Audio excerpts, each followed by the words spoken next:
didn't know, if I did, I didn't see it.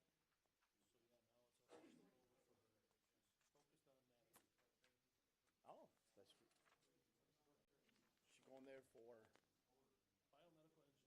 good for her.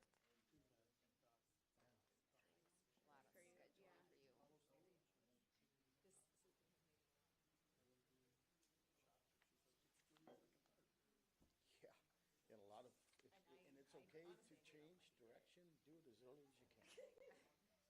If you're gonna go, if you know, if you don't, if it isn't for her, I struggle doing R3 by hand.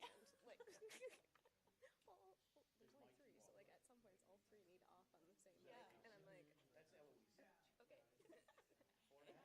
okay, somebody I please know. come in. Yeah.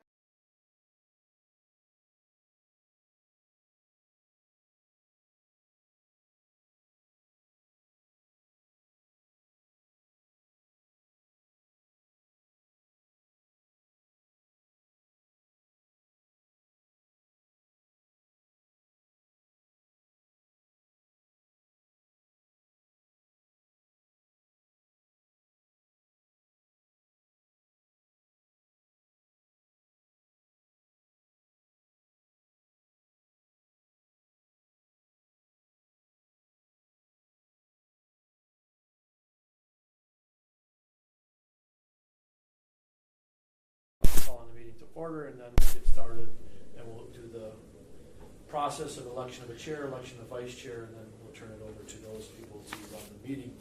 I know Chelsea's not here yet, but she should be here hopefully shortly. I'm not here, Amy's not here, anything for her, okay. All right, so I will officially hit the gavel. Call the meeting to order at 5:31. Second item of business is the election of chairperson. I will entertain a motion for a nomination for a chair. I will nominate Mr. John White as chair. Yeah, nomination for John. Do you accept, John? I consent. You consent. Any other nominations for chair? I'll second that nomination. You second that nomination. Close ballots for unanimous vote. Okay. All those in favor for John White as chair signify by saying aye. Aye. Opposed, say nay. All right, that motion is carried. John, I'm going to turn the meeting over to you to run. Okay, thanks. I think this is year number 11 as chair. And again, I welcome anybody else who wants to do this. I will be the first to nominate you. Chelsea, if she's not here next time, we'll nominate you. That's what happens. Yeah, all right, cool. So that brings us to our next order of business, which is the election of vice chairperson. At this time, I'll open the floor for nominations for vice chairperson. I will nominate Ben Lee as vice chairperson. And I can express that Ben wrote us all an email and has consented to that nomination prior to the meeting. Ben couldn't be with us tonight. I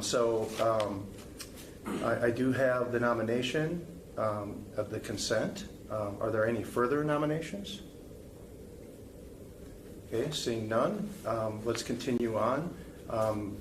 Seeing no additional nominations, I would entertain a motion to close nominations for vice chair and cast a unanimous ballot. For Ben for vice chairperson, I need a second. I'll second.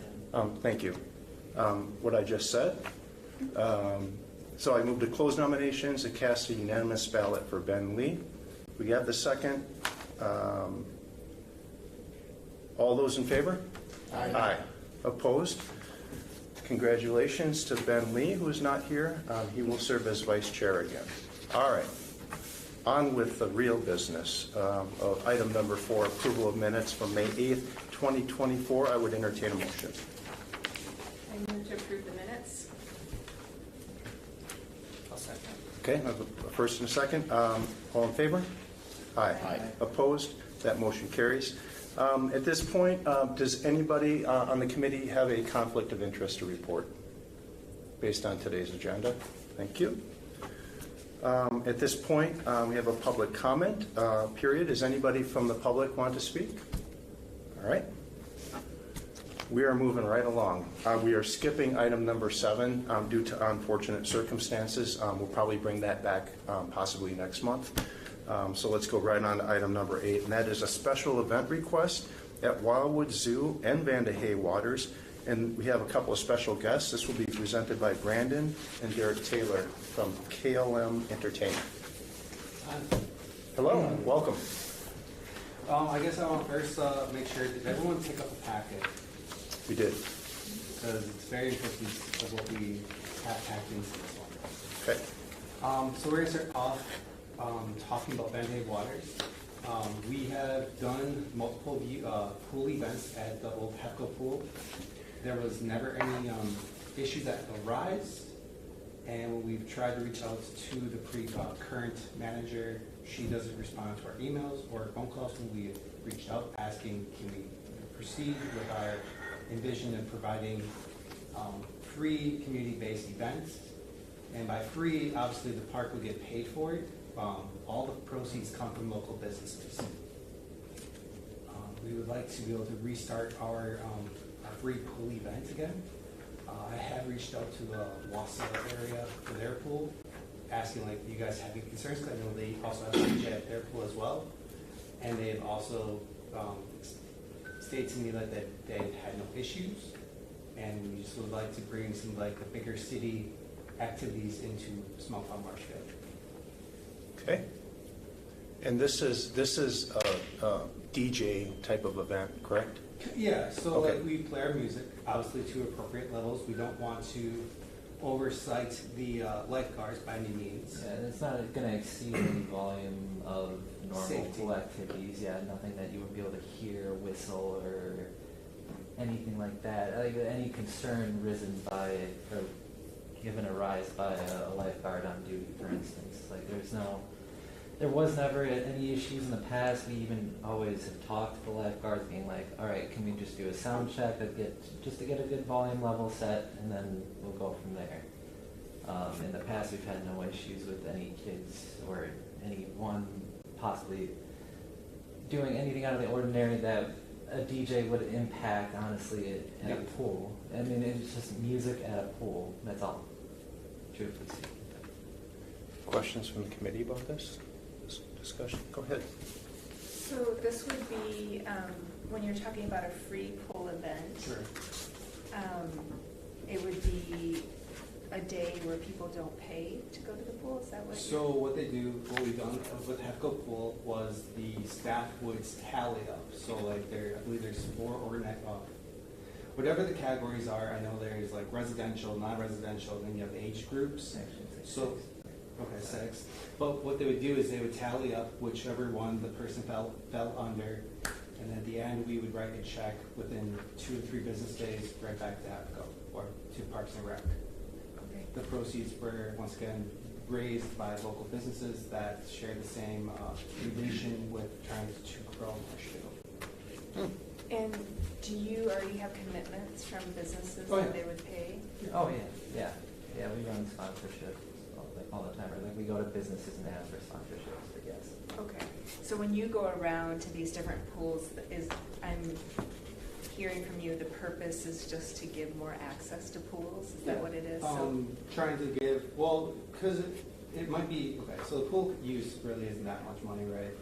But to some families, it can be, it can be very nice, because they use that money to buy ice cream from House City Ice Cream or Dairy Queen, or maybe even Mason, Weber's Farm, I'm going to say. We're just trying to get more activities for the youth. Basically, growing up in Marshfield, there really wasn't that much to do for kids as much, we'll say. But originally, this event started back during Cup City Days. Unfortunately, this year, once again, my military obligations fall on the same date as Cup City Days. So I had to readjust my my schedule to make it work with, between our actual business and our free dates. That's why we picked the dates that we did pick for this year. Would this be during like regular business hours of the Yes. pool? I see. Okay. Can I ask staff, do you have concerns? Yep, I have a lot of concerns. Okay. I find it hard for them to determine how it can't be a safety hazard. I mean, Hefco Pool compared to Vandahay Waters, you're talking 100 people a day versus 1,000 people a day. Most of these are children and teenagers who we already have dozens of behavioral issues weekly there, let alone adding in music and DJ and a whole another kind of sideshow. I know that they say that it won't impact the whistles, but they do not understand how loud that it can possibly get there, and we already have a hard time hearing whistles with just normal chatter and normal radio. So yeah, I'm not terribly, I'm not understanding how they're determining based off of one pool how. I mean, we've talked to other local city pools. Yeah, you said you called Wassa. Yes.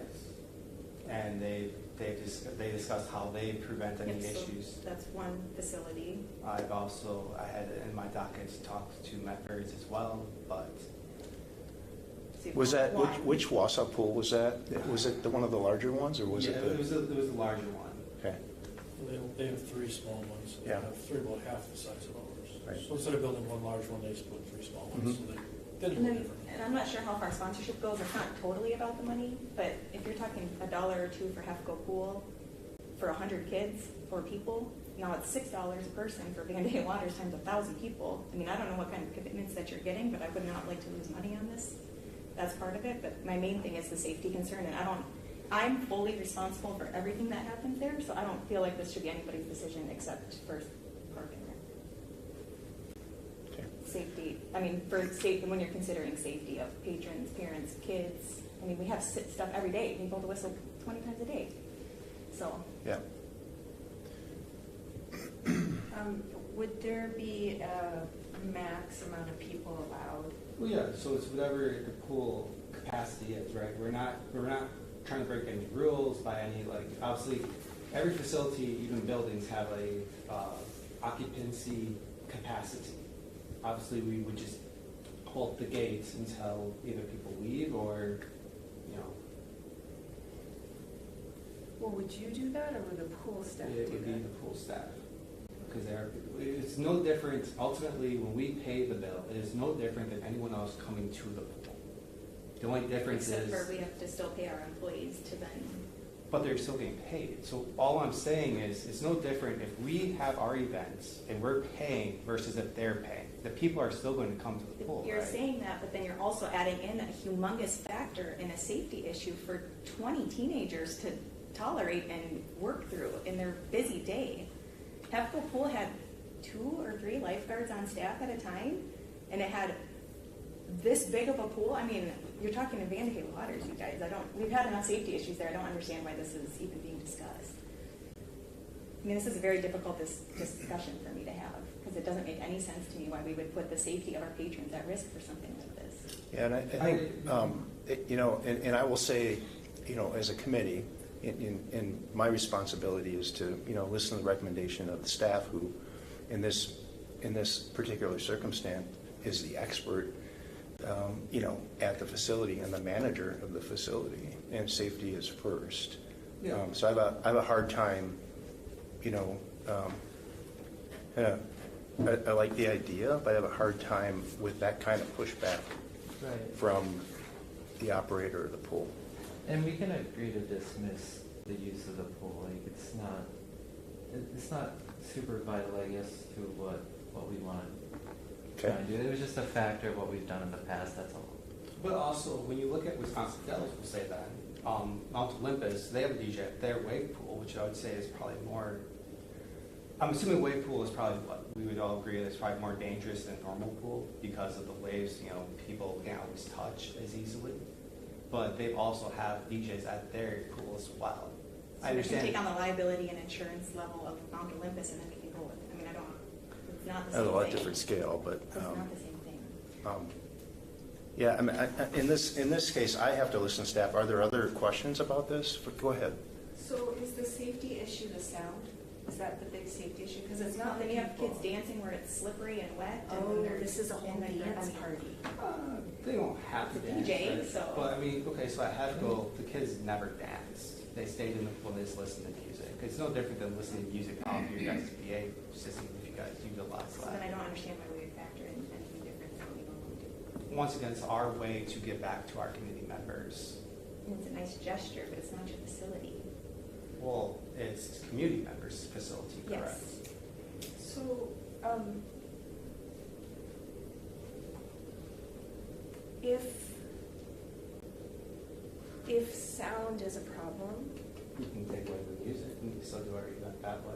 so would it just, like, if your ultimate goal is to let people have a free day swimming? I mean, is that the ultimate goal? Yes. If that was the ultimate goal, would there be a way to work out doing something like that without the safety issues of not being able to hear the lifeguard whistle? Yeah, we can completely X-day the whole music portion of it too. I mean, it's, you know, I think that's I think there are families who do struggle with, you know, paying. I think that you'd have to be very careful about hitting the max of people, Well, yeah, because of it might course. be a whole bunch of people who come who weren't expecting. Are you So what would you do with no music? the people could still use the pool. I mean, there's, so once again. So you're just essentially, you know, creating a free swim event? Yes. So I And what- hand out hundreds of day passes for free. Community Foundation buys day passes for the Now program and hands them out. I give out dozens of free family passes for all types of fundraisers and stuff throughout the year, and I work pretty closely with the Community Foundation trying to target the struggling families. It's not something that I've totally disregarded at all. Oh, I just no, didn't want I- there to be a free swim necessarily, especially in the beginning, because it's such a popular place. I prefer to have some sort of control over the capacity and just, the whole operation, right? Because that's my job. But Sure. capacity of everybody that's there and how things are working, and I have to watch out for my staff too. If it becomes a stressful place to work, I'm not going to get staff to return, and that's just going to make my life more difficult the next year too. Okay, so Was the date you were looking at August 30th? yes. No. So August 30th and 31st, that's just for the Wildwood Park Zoo. So the swim, the access to the pool would be at completely different dates. And what dates were you looking at for that? I was going to look at what I was going to go based off of their numbers. So if the answer was going to be, if we can get the pool approved, I would more so look for what are the lowest attendance rated dates and pick those days of our targeted times to do it. It changes your year, so I don't have an answer for that one. But also, I'm just also struggling with the fact that we have a department with programs and events already scheduled and people running that stuff. So I'm just wondering why community members are coming in to try to help us add additional things to our repertoire that we Well, already we had have. businesses in the past that have sponsored free swims. We have. We still have businesses, but we don't do a free swim. We do free year memberships. Mhm. So businesses will give the community foundation, and then the foundation will then write us a check for a free membership, like a year-long membership instead Or of a day free passes hour. or however it's working. Or a free day pass, so it's all subsidized by the foundation, so those businesses are just funneling money through I see. the foundation. So it's still being, it's just not a free hour. We're limited, we've had to cut back on our hours of operation. We used to be 11 to 7, now we're 12 to 7. So we didn't have enough money in our budget to offer a free swim, we'd have to either close something even more. But Right. so we kind of did it a little differently, but it's even better. So if they can't make that hour, they could come the next day or a different time that works more into their schedule rather than just that hour once a week. Is there any possibility that you would be open to a free swim in the future, sponsored by KLM? You know, based on planning, and I don't know if it needs to be this year, but I mean, based on planning and your programming, is there? It's always something I'm willing to explore, but I don't want to commit to saying yes or no right now. Right, it's a but I big mean, deal. I'm Like, just wondering if this is something that they could work with you on, maybe have a meeting about it and talk about it for the next programming cycle, and if that's next summer, it's next summer, but maybe just have a free swim sponsored by KLM or something like that. Be kind of, I mean, I'm not going to say yes or no right now. I'm willing to totally explore. That's all I'm the only asking. thing. Yeah, that's all I'm asking. Yeah. Yeah. Okay.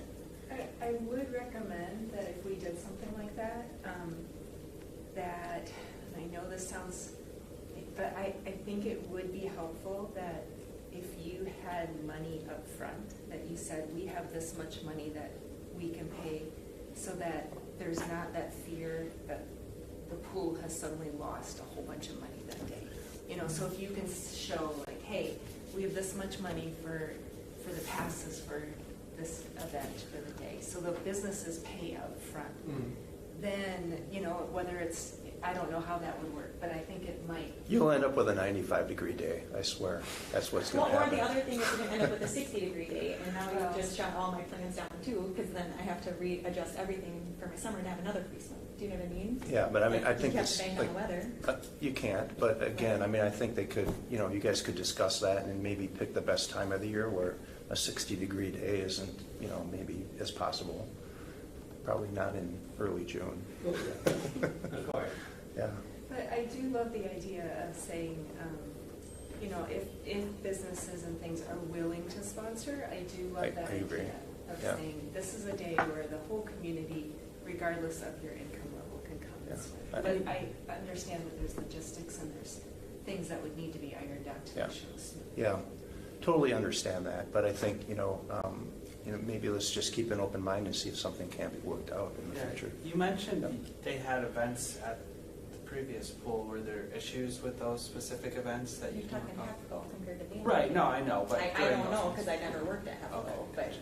you have a 100-square-foot pool with 3 employees versus 2 activity pools with 1,000-person capacity and 20 people on staff at a time. That's a very different scenario. Yep. And they're concentrating on the water. They're not concentrating on the DJ. They're not concentrating on people on the deck. They're making sure people are not drowning. Yep. And they have to concentrate on it. There can be no distractions. I think we're beyond the music. Yeah, I already Yeah. said we can ditch the Yep. music aspect of it, It so. still has, Yeah. understood. Any other questions about that? I don't really think we need an action item on this right now, on that one. And then there's something else you'd like to? Yes. Yeah, All right. of course. Do you want to start it off? Okay, so I guess what we can start doing is, so we have articles. So when we do research, so ultimately what we want to do is we would like to bring back blues in the zoo without the alcohol. Because growing up around Marshfield, I have fond memories of going past the zoo and listening to music while, you know, growing up as a child ultimately, right? So when we originally posed the idea, we talked to the Zoological Society, and they seemed like, you know, they didn't have too many concerns, obviously. But obviously, once we talked to Justin, he posed some concerns, mostly around the zoo animals, which is understandable because obviously we are at the zoo. So we actually, for the past week, we've been doing research to find studies to see how much effects that music can have on zoo animals. For the most part, there are studies that go both ways, but even just like you and I, we're all different, right? We're all unique, and some people may or may not like music, even though we are the same species. So You want me to start passing these out? Or Yeah, you is it can- good time? yeah, I guess you can start I'm going to passing. start with some of this stacked down this way. There's 2 copies of each article, so if you want.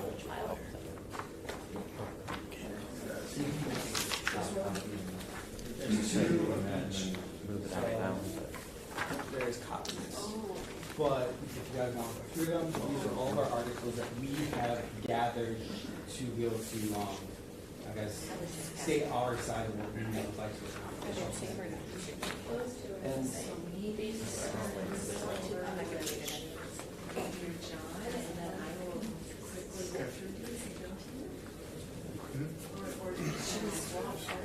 Sure. You guys have to share. Yeah, there you go. You guys, this is a lot of stuff to read. No, so, you have it broken down. Okay. But it's just for if you guys had any more concerns, that's the whole article of where we got our information from. these are research studies done from animals in captivity and actual live concerts with 70,000 people on site showing that there is no long-term effect. Temporary stress, sure, the next day it's already out of their thoughts.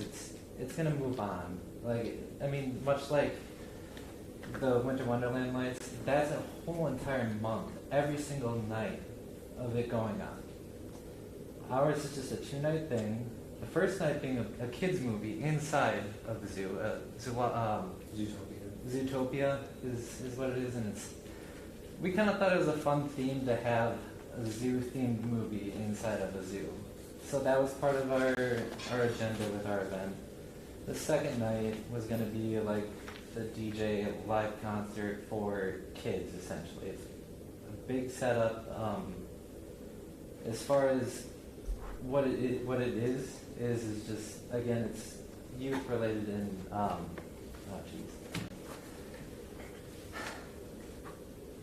basically, the point of it is to honestly try and give back to the community, and then also give something specifically for kids, like an actual designated, I guess you could say, concert, like I said earlier, for kids or the youth.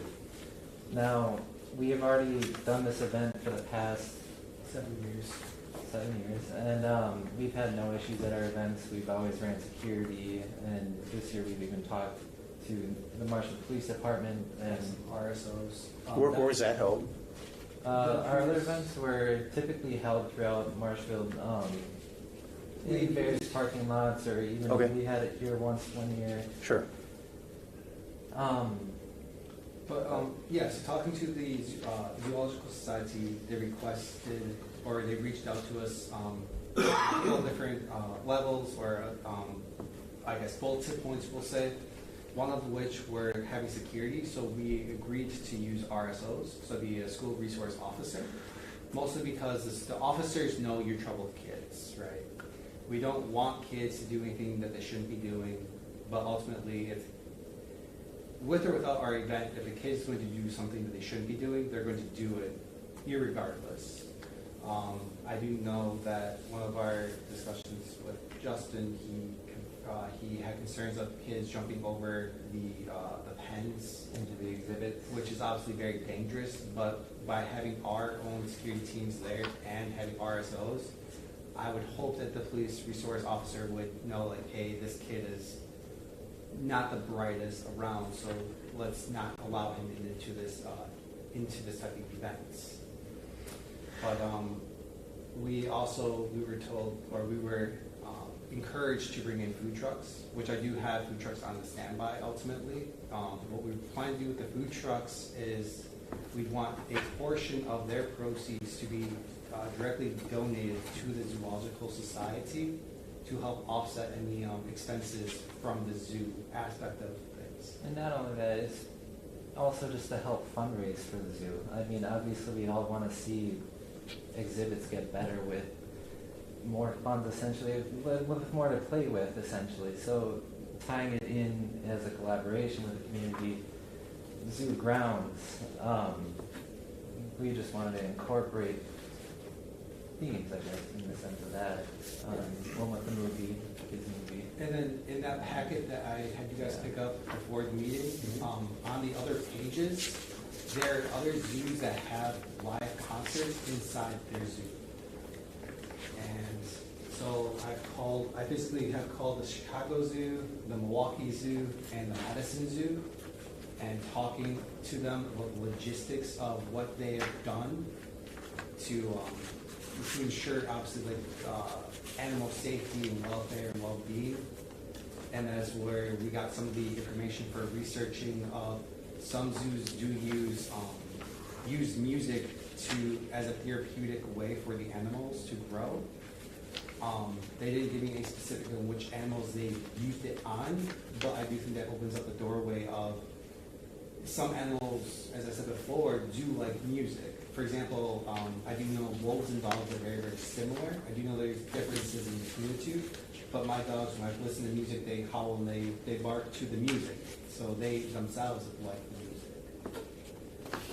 And then on the second to last page, I do have the Rotary Winter Wonderland.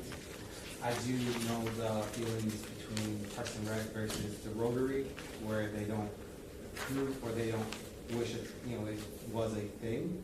But ultimately, we believe that our event could bring in some good for the community as well. We understand the oversight that's needed with it, which is why we took the initiative to incorporate security and then also the school resource officers, honestly. Which ones get big checks, so there will be no alcohol, no drugs. We provide free soda, Refreshments. the movie's free, the dance is free. I'm just going to say, I think the Rotary Winter Wonderland is a poor comparison, only because that's a multi-year agreement with the Yes. city and with Parks and Recreation. And there's money involved there, and there's insurance involved there. Right. So our business is fully insured. Yeah. Which we're more than willing to put the zoo or the city as our, I don't want to butcher the name of it, but I do know that you can put, is it called underwriting? Or you can put, your insurance company can add people or facilities or organizations to your plan. So for example, when we DJ for the Eagles, they have us add them to our insurance policy, which, Additionally insured. what's it called? Additionally insured. Okay, additionally insured. All right. I'd love to hear from Sarah on this. Yeah, so first of all, like, love the idea of more community events. Of course, I really appreciate what you guys are doing there. I guess when we had initially talked, it seemed like a much smaller version of what you had brought to Justin, a zoo society. And so you'd kind of mentioned like Blues in the Zoo, the sort of entertainment Yeah. events. I think kind of as a whole, zoos are moving away from places of entertainment. Well, it's obviously very fun to go to a day at the zoo. There's a lot of education involved, conservation, and that is the side of our zoo that we like to highlight more so. With all of our events that we host in the zoo are heavily education based. We have free programs throughout the summer, all education based.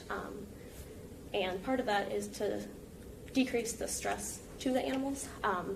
So part of the reason that we did go away from Blues in the Zoo and even Zoo Fest with the music, the bounce houses, constant activity was, it does stress our animals out. And I know you had mentioned just for a day, but we are not an entertainment venue. We shouldn't have to put them through that for a day, kind of no matter what. And so my job as the zoo manager, first of all, I have to speak for the animals. No matter what, I think it's a good idea. Their welfare has to come first. Even our most recent event, our centennial party, where we, the zoo staff, hosted bounce houses, live music, we did that in the park, so as not to bring that in the zoo to the animals. So I think there is that originally. Another kind of issue was those dates that you had mentioned.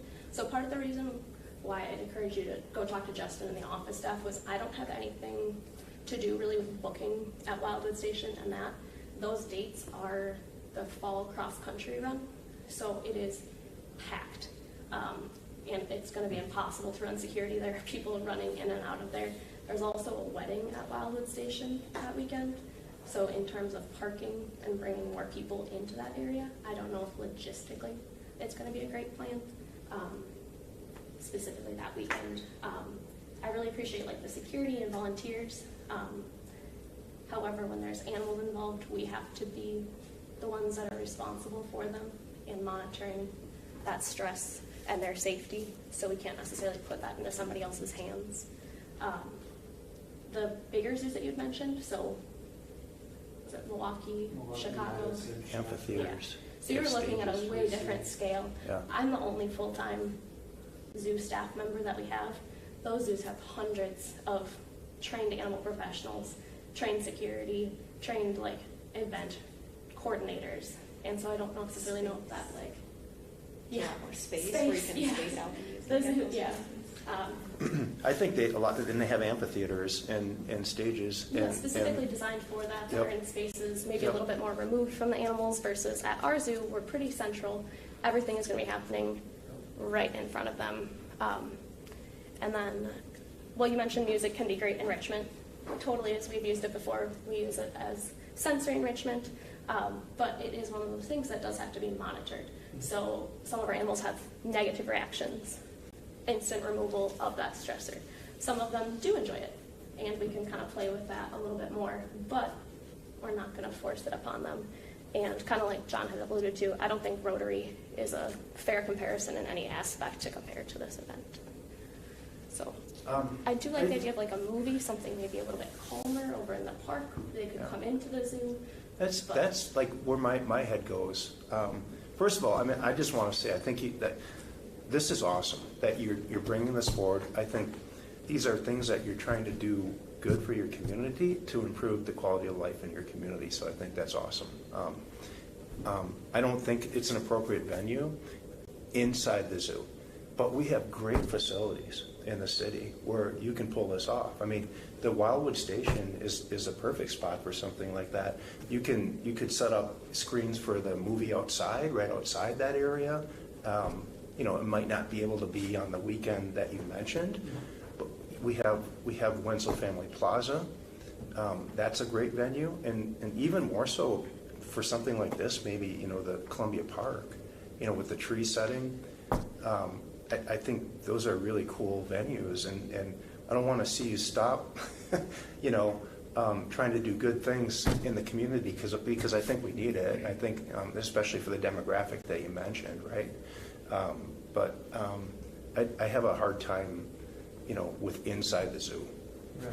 The reason why we kind of like the idea of inside the zoo is just because it is a fenced-in location, meaning that there is controlled point of entrances. I mean, you're not wrong with having other event locations. Yeah, we've done other event locations. It's just. Have you done Columbia? Have you done anything there yet?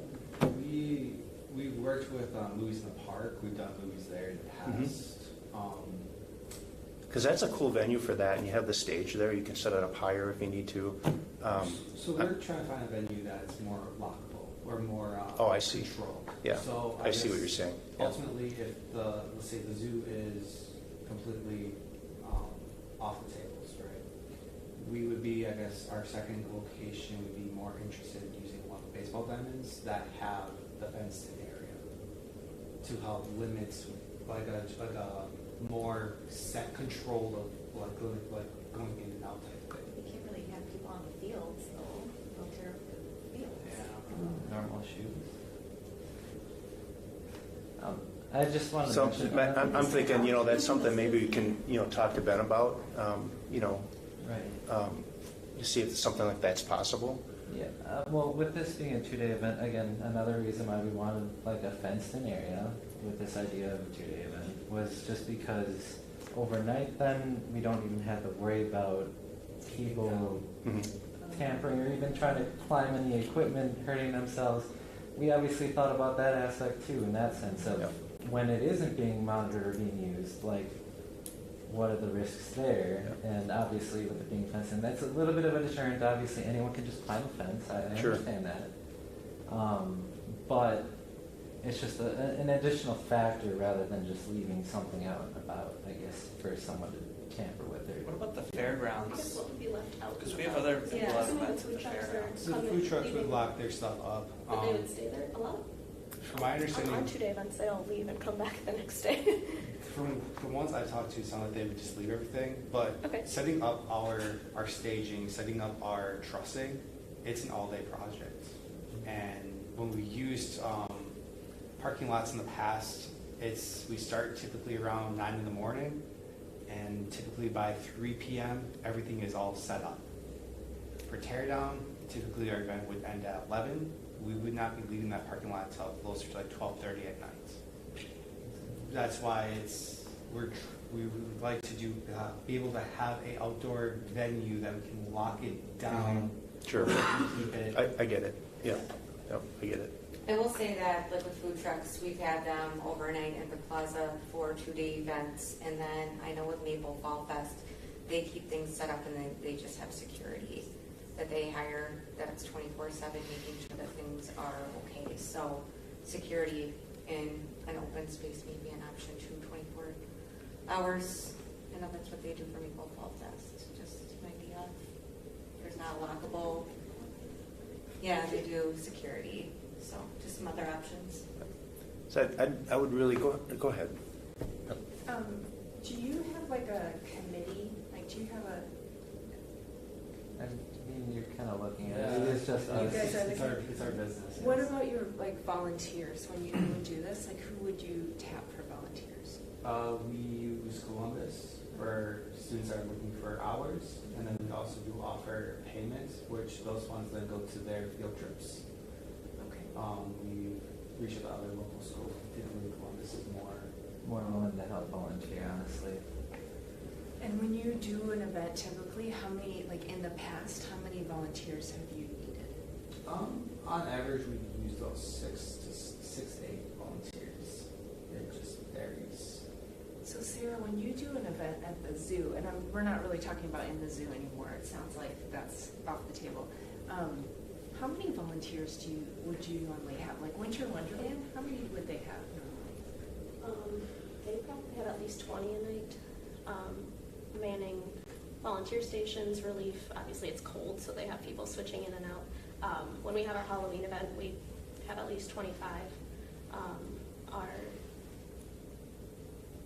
Be the Bunny event, that's more of like a zookeeper ran event, but we still have 10 to 12 usually on those days. Yes. How many participants do you usually have like at an event? It varies Kind of from like 300 to 400. Okay. Obviously, weather is a very big, Yeah. very big like driving function, right? Like, and then also location is very important too. For example, when we've done the events here at the community center, the turnout was not nearly as what we were expecting compared to what we've had when we've had it outside. Out of curiosity, for the Halloween event, do you guys still have a DJ for that? Okay. We just did. They just kind of walk from different animal station to animal station. We have different education facts out. They pick up little treats and things. But yeah, pretty. I think, I would just encourage you to, keep the lines of communication open with staff and talk about future, possibilities. Sounds like you may have something to talk about with Ben and consider our current facilities. Understand that ideally you would need a fenced-in area. And ideally, but see what you can do with what we have. I think Columbia is a nice space, really cool space. Do you guys have any questions or? No, I just brought up the part about maybe the fairgrounds facilities. Are those available for community members? I think they are, and it depends on what might be going on for their schedule, but Dale Christensen and the fair runs that schedule. Right, Runs yeah, the I know. rounds, and that'd be your best bet to talk to them about what Yeah, they have. just maybe park. I know there's a movie in park committee, and they have a schedule. I don't know the number of movies they show.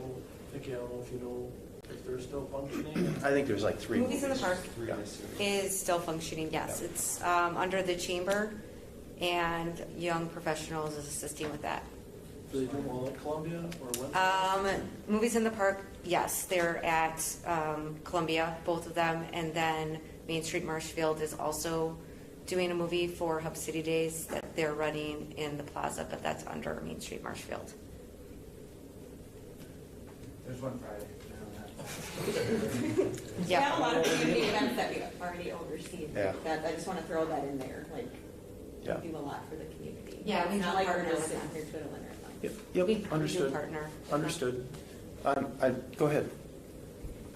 I would say that I love the idea of a zoo fundraiser. Like, we don't have to say, let's do an event because the zoo's expensive, like, we don't have to do that. That's off the table since it's free. So, but doing a community fundraiser for the zoo is a great idea. So I think it just feels like different pieces need to go together. But it would be cool to do an evening walk with the luminaries through the zoo. I don't know. Anyhow, it's just an idea because we do it through the park. Parks make us nervous because it's really hard to clear the zoo Oh. when it gets dark. There's a lot of back places. Even I know it's a fenced-in area, but there's a lot of bushes back towards the bear exhibit.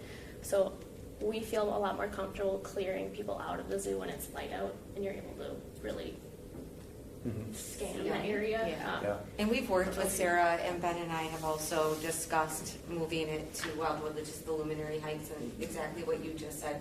And it just doesn't have the setting that we like at Weber and Thomas. Through the woods, maybe. That would be a cool one. Yeah. But yeah, again, setting ones as well. All right, guys, Logistically. I think we've talked enough about this. This is probably one of our longest agenda items ever, just so you know. But again, keep the lines of communication open. I'm happy to talk to you guys outside of here too about, possibilities in the future and see what we can do, working with staff. There's some cool spaces around. Yeah.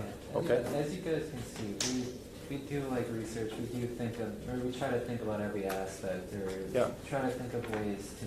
Dude, I'm gonna have like 3 weeks of reading here, so.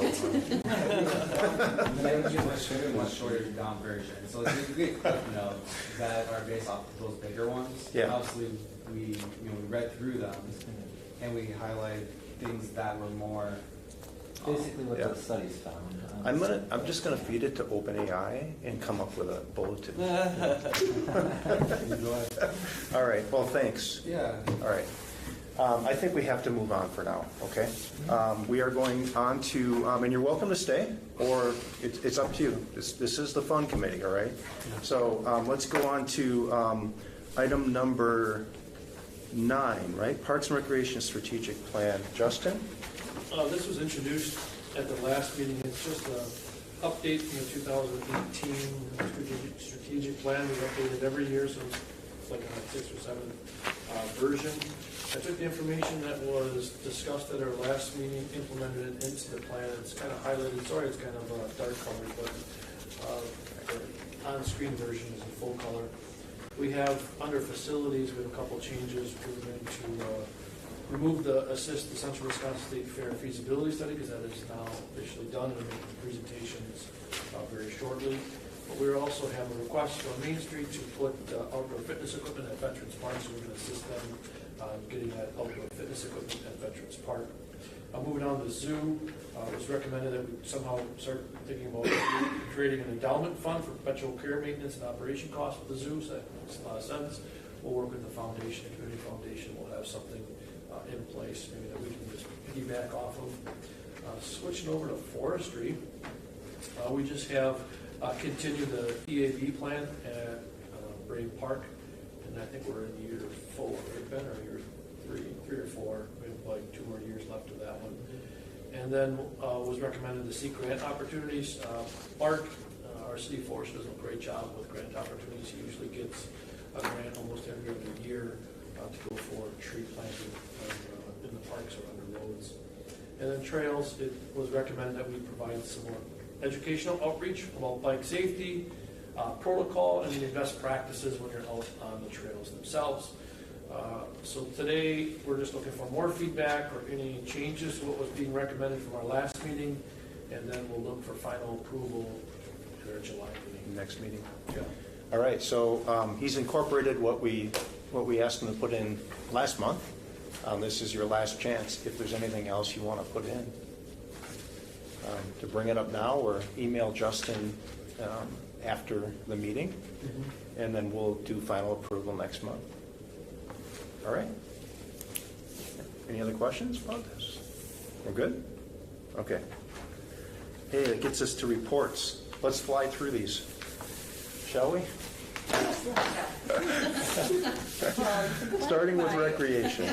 Because the pool's up and running. I have a pool manager for a seasonal, 1 head guard this year, and then I have a rec supervisor that's helping with the programs. So they all started 2 weeks ago probably, and helped kind of get everything set up. We opened the pool this weekend. So far so good, other than the weather. There's probably almost 65 people on staff between the managers and everything too, which is a little heavy on the lifeguard side, but if they're asking for a week off or 2 weeks off in an 11-week period, I have to make up for that. So there's going to be a little discussion on hours probably, but overall so far so good. Let's see. All the programs started this week, so we have sports going. There's a couple arts and crafts programs that'll go on here. We did add 2 new programs already today because there was a couple that were filling up and or had bad timing, so we added already 2 more new programs for the summer. So I'll have numbers for that at the end of the year, probably on comparables from this year to last year. And then we're still hiring for the senior coordinator. The application either closes this Friday or next, I can't remember. But I knew it was going to be after the pool opened, so I had some time to kind of look at things, or get the pool open without having to look at things. I checked yesterday and there's only one applicant in there at this time. So yeah. So, yeah. Cool. Questions? Thank you. Good luck with the pool. Hope it gets warmer. All right, events and programs, Nikki? Okay, easy. We kicked off summer with the event with WIFC and WWC. Great weather this year again and great attendance. The fountain is operational and up and running now. We did have a little bit of a hiccup the day after we opened, and that was just an issue with the valve. Ben could maybe touch base on that if you have more questions on that, but city staff worked on Monday and got it up and running with no real issues. Hub City concert series kicked off on that Friday. We've had 2 shows, great weather, great attendance. We had over 400 at the first show, around 230 at the second. So things are going really well with the concert series. And Dairy Fest, it seemed like everything went really well. On our side of things, no issues with that logistically or otherwise. It was great weather and well attended. I know that the Dairy Fest committee did have a recap meeting today. I was not able to attend, but I can bring those results back next meeting. Okay, cool. Really, just a comment, great communication on the plaza fountain going down. I was getting news alerts on it. Yeah, really. I mean, it's funny what like news, like if On Focus picks it up or something, and it goes into another outlet, and then I start getting alerts. It's really weird. Yeah, Newsbreak picks it up. Yeah, right. Yeah. So, but nice job on that. I thought the public was informed. Lots of funny comments. So, and then Staff did a great job getting it back up and running. So. Yeah, and I just want to encourage the public. Friday night concert series, the Hub City concert series, Friday nights, well-attended events. Bring a chair. You can bring your own cooler, your own soda pop, or other beverage. And this week it's Newski, great band. So these are free events. Take advantage. It's fun. It's nice to see the community come together. Yeah. All right. Any other questions for Nikki? Okay. All right. Let's go on to Parks, Forestry, and Zoo. Ben. We got a whole bunch of stuff listed, but really June is for our department, 2 weeks of Dairy Fest, 4 weeks to get the pool up and running, and we got a whole bunch of athletic activities going on. This weekend will be like our 4th or 5th tournament so far. We're talking like 18, 24, 24, 22 teams in these tournaments. So it's very busy. Besides the day-to-day operations, that's what the staff takes on in June. It's amazing to see, like, just the bustle around, Marshfield when these tournaments are in town. I mean, it's unbelievable. Yeah. Like traffic increases, it's really, really cool. Last weekend it was the Sandlot baseball, so cool. Yeah, how are the fields holding up with that much traffic going in and out? We hosted D1 sectionals on Hackman, not this past Tuesday, but the Tuesday before. So that's the game before you go to state. Sectional semifinals, and the winner plays later that day at the sectional finals, and the field held up. So it's Even wet. with all the rain we've getting, that's a testament to you guys and your maintenance. So, and then I'll let Sarah talk about the zoo since she's here tonight. Yeah.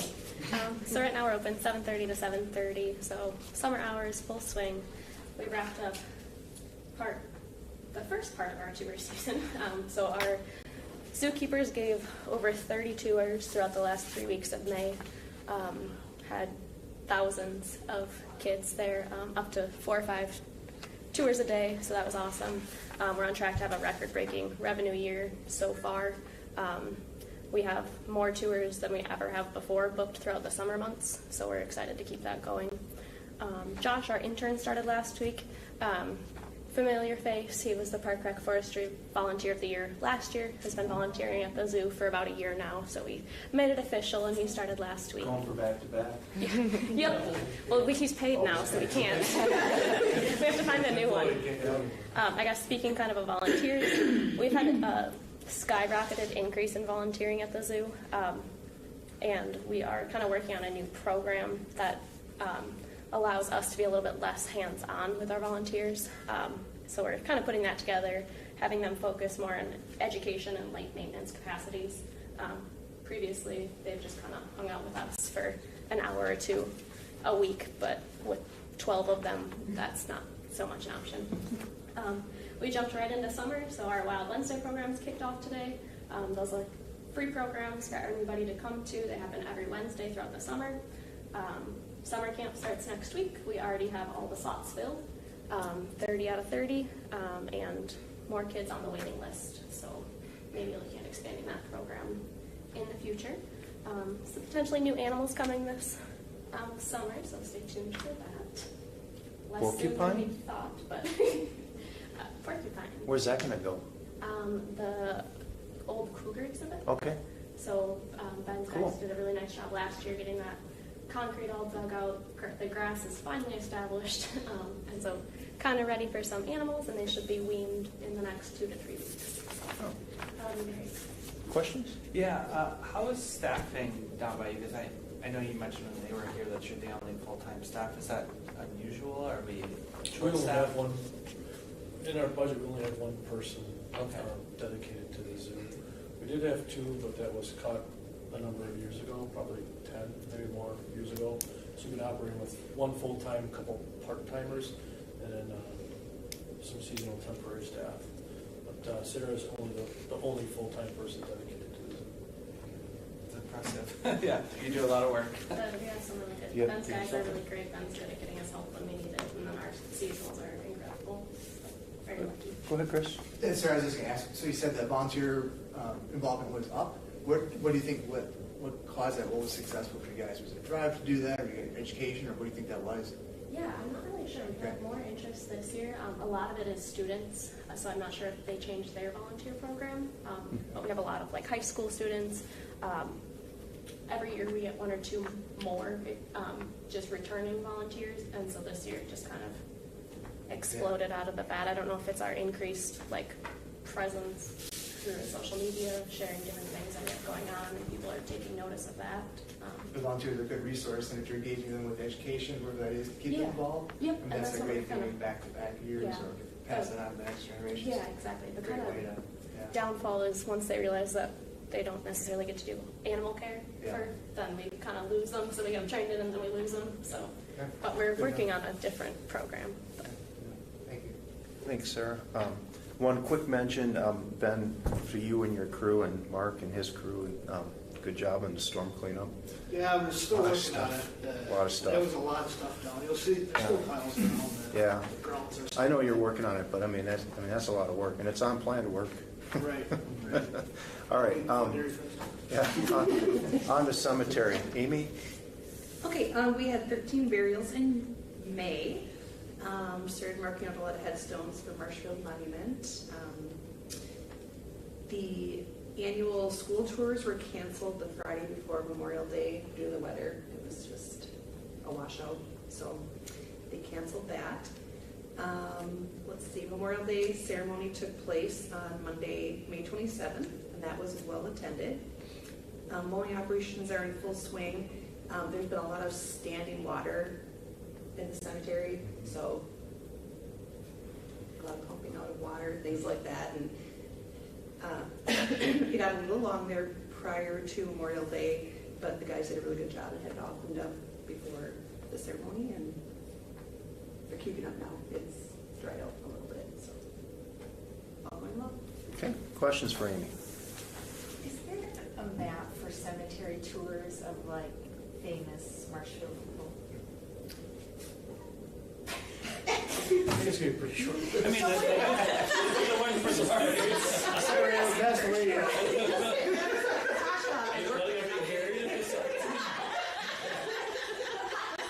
Asked me this question. They said, I like it. is there a walking tour of our cemetery where you could like go and see like the history I of mean, Marshfield? there's a directory Right, well, the online. school does. Nothing that The- says this the person was historical walk. prestigious or anything. Yeah, I mean, there is, I have a map that I put together for the school tours that they do on that Friday. Okay. And so it has little stars of the little stations that the actors and actresses go to. Okay. So some prominent figures from Marshfield. Someone thought it was a Years Hollywood past. sidewalk. Oh, yeah, there you go. So that's like the stars of their graves, and then it's like. Yeah, like I made a map with stars on it and the name of who they're portraying at that certain stop, because they do different stops during the tour. Maybe I'll send people your way. Sure. Cool. Yeah, sure. Yeah. Oh, there you go. All right, Justin. Brain Park pickleball project's going on schedule. They are finishing up the foundations for the lights. Lights aren't going in, but the foundations are going in so they can put the lights on later on. Conduit's been run. They put the foundations down for the shelter that goes in the middle. It's called the Players Shelter. They'll hopefully start doing shaping here pretty soon and get asphalt in the next 2 weeks. Fairgrounds Expo building, we were working with the Fairgrounds Commission on an idea of building a large exposition building at the facility. MSA was the consultant that was hired. They're going to do a presentation to the Wood County Board of Supervisors next week, and I think the council at their next scheduled meeting, so they'll do 2 presentations. The price tag's pretty high. They're going to let it go through the fair to kind of see what the feedback is from the fair visitors to see if there's any large donors, but unless there's some large private donations, I'm not sure how realistic it can be to get something like that done in our community at this point. But they figured, what the heck, let's give it a try, get some numbers together, get some designs together, and maybe there's a donor out there that'll give some money. Maybe there's not, but maybe there is. So there's no sense of not trying. So they're trying to do that. Jurassic Park, there's a committee still out there. They're hoping to make a final presentation to our own committee and work with our consultants.